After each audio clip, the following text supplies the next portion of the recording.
From the driver's side door, you can access the battery disconnect switch right here. We recommend to use that every day. You can shut off the entire system and it'll help save the batteries from drainage. Also, we can access the light test switch right here. This will allow you to push this button. It will flash all exterior lights to do your pre-trip and walk around with. You just re-push it when you're done and it'll go back to normal. Here we have headlight controls, clearance light, headlight, and pull out for fog lamps. Here we have our turn signal stock. Left, right, bright is up, and to leave brights on is down. Push for wash, and then different speed controls with spinning this knob. From our steering wheel controls, we can function the entire dash, including the radio. Just use the left side arrows to scroll through the screen. You can go to different functions where it'll show mileage, your speed, show auxiliary gauges, digital gauges. This is where you come to do your regen. If this is full, you can start the regen through the dash using the left side steering wheel controls. These will be your tire pressure.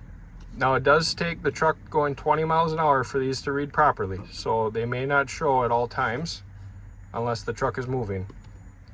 Here's your differential locks if they're engaged. And in here you can control different functions with your cruise, your transmission, your PTO, and you can increase the idle. A few further features with the transmission. If you hit OK, scroll down to transmission. Here you can turn creep mode on and off, and e-coast mode. While you're driving down the road in economy mode, if the truck is going downhill, it may go into e-coast and it'll show a E right here instead of the N. This is normal, but you can disable it by switching this to off. On this side, you can access your phone controls through the Bluetooth radio. Right up here is your Bluetooth microphone. And also on this side, you can access different displays in here, as well as controlling your cruise control and light features. This is your parking brake, flasher, dome light, footwell lamps, ATC spin. By pushing this, it'll disable the automatic traction control feature if you're in a sticky situation in order to get out. HSA off.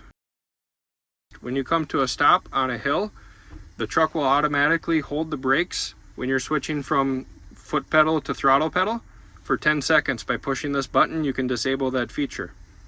Rock-free mode, available with the DT12 transmission, is a feature that if you're stuck in a snow or off-road situation, by pushing this button, it'll allow you to switch from drive to reverse to rock your way out of the hole. This is your PTO button. Inner axle lock. This will engage both front and rear axle to help drive down the road. I do not recommend running this for long term. Differential lock.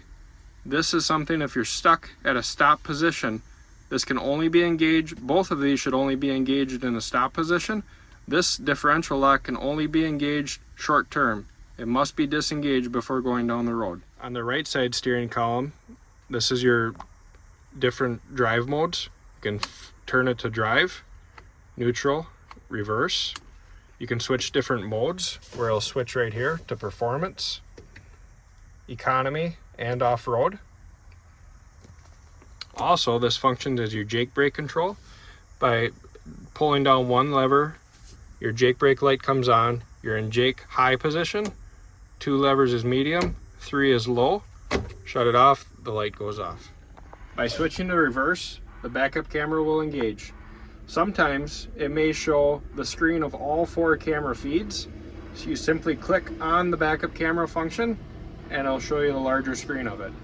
Flip down the visor and you have the exhaust after treatment system information, which is an excellent resource for your drivers. On the driver's side, under the hood, you have a few points to check.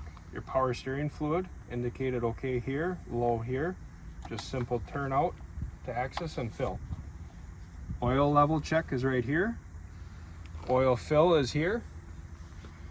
You can physically see your fuel filter level. If it does raise up to here, it's recommended to replace this filter at that time. If for some reason the truck were to need to be primed, the priming pump is right here. You simply unscrew it.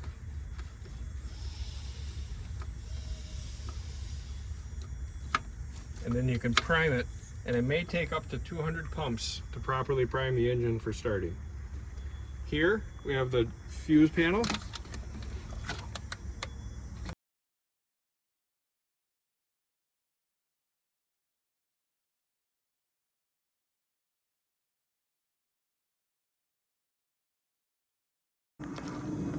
On the passenger side under the hood, you have your air filter indicator. When it does move up to the red, it's recommended for replacement. Coolant level indicated by low and high here. Simply unscrew to fill right at this port. Windshield washer fluid is down here. Unscrew the cap, fill it right here. There's an additional fuse panel on the passenger side. You simply remove this and you can open the fuse panel right here. The display is here for different fuses.